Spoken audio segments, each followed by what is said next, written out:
और फिलहाल सीधा रुख कर लेते हैं, बीएसपी सुप्रीमो मायावती कुछ कह रही हैं, सुन लेते हैं। अब इन दोनों सीटों पर खासकर बीजेपी के उम्मीदवारों को हराने के लिए यहाँ सभी विरोधी पार्टियों में से जो मजबूत उम्मीदवार हैं तो उन्हें ही अपना वोट देने वाले हैं।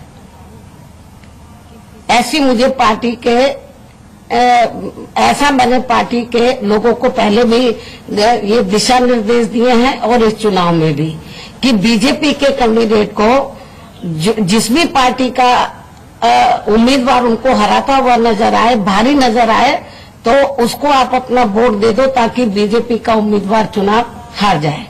तो उसमें गलत क्या है? इसी प्रकार उत्तर प्रदेश में हाल ही में राज्यसभा व विधान परिषद के होने वाले चुनाव में भी खास सूत्रों से मिल रही रिपोर्ट के मुताबिक बीजेपी के अतिरिक्त खड़े किए जाने वाले उम्मीदवार को भी हराने के लिए यदि सपा व बसपा के विधायकों द्वारा एक दूसरे को वोट ट्रांसफर कर दिया जाता है तो इसका मतलब ये कोई चुनावी गठबंधन नहीं होता है। और इस संबंध में यहाँ मैं स्पष्ट कर देना चाहती हूँ कि हमारी पार्टी के इतने विधायक नहीं हैं कि हम अकेले अपने बलबूते पर तो अपना राज्यसभा में एक सदस्य चुनकर भेज दें। ये जो अब चुनाव हो रहे हैं राज्यसभा और विधान परिषद के लिए, और न ही समाजवादी पार्टी के पास इतने विधायक हैं कि वो 2 राज्यसभा के सदस्य चुनकर भेज दें। एक भेज देंगे, दूसरा नहीं भेज पाएंगे, उनको और सदस्यों की जरूरत पड़ेगी। तो इसलिए हमारी पार्टी के लोगों ने सपा के लोगों के साथ बातचीत करके ये डिसीजन लिया है कि हमारी पार्टी का जो कार्यकर्ता है वो राज्यसभा में जाएगा और जो हमारे वोट होंगे तो वो समाजवादी पार्टी के कैंडिडेट को जाएंगे, हमारा राज्यसभा में जाएगा और उनका दूसरा जो कैंडिडेट होगा एक तो उनका आसानी से बन जाएगा राज्यसभा में भी विधान परिषद में भी, लेकिन दूसरे को बनाने के लिए उनको वोट चाहिए तो हम उनका एमएलसी बना देंगे, वो अपना वोट हमें ट्रांसफर करके हमारे राज्यसभा वाले कैंडिडेट को दे देंगे।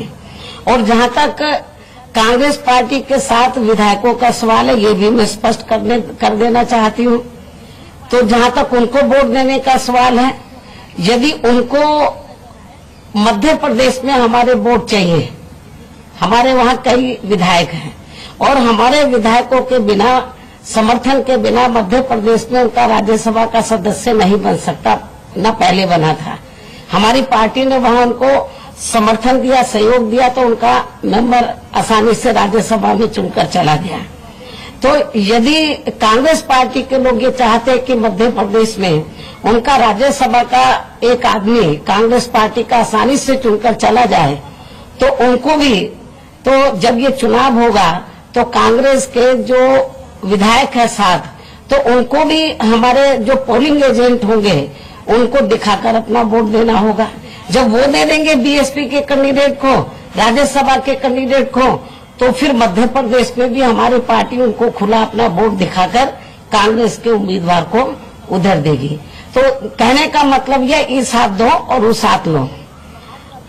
लेकिन मैं जो आपको बता रही थी कि यदि सपा, कहने का तात्पर्य यह है कि यदि सपा व बसपा के विधायकों द्वारा एक दूसरे को वोट ट्रांसफर कर दिया जाता है, ये जो एमएलसी और राज्यसभा के चुनाव हो रहे हैं, चुनाव में किसके बीजेपी जो अतिरिक्त कैंडिडेट खड़ा करना चाहती है जबकि उनको जरूरत है नहीं, लेकिन जबरदस्ती करना चाहती है। पिछले चुनाव में भी उन्होंने एक बिजनेसमैन को खड़ा कर दिया, वो बुरी तरीके से हार के, यही हाल अब होने वाला है इनका। लेकिन फिर भी ये लोग यदि खड़ा करते हैं और उसको हराने के लिए यदि सपा बसपा के विधायकों द्वारा कर दिया जाता है तो इसका मतलब ये कोई चुनावी गठबंधन नहीं होता है। लेकिन फिर भी इन सबकी आड़ में सपा व बसपा के गठबंधन होने की बातें मीडिया में जबरदस्ती की फैलाई जा रही हैं। तो बीएसपी उम्मीदवार बीएसपी सुप्रीमो मायावती को आपने सुना, उन्होंने कहा कि गठबंधन की खबरें गलत है। हाँ, उपचुनाव में अपने उम्मीदवार हम नहीं उतारेंगे और बीजेपी के हराने वाली जो भी पार्टियां हैं उनके समर्थन में हम वोट डालेंगे। मतलब सीधे सीधे समाजवादी पार्टी के समर्थन में वोट डालने की बात उन्होंने कही। एक ब्रेक के लिए रुक रहे हैं, जल्द लौटेंगे।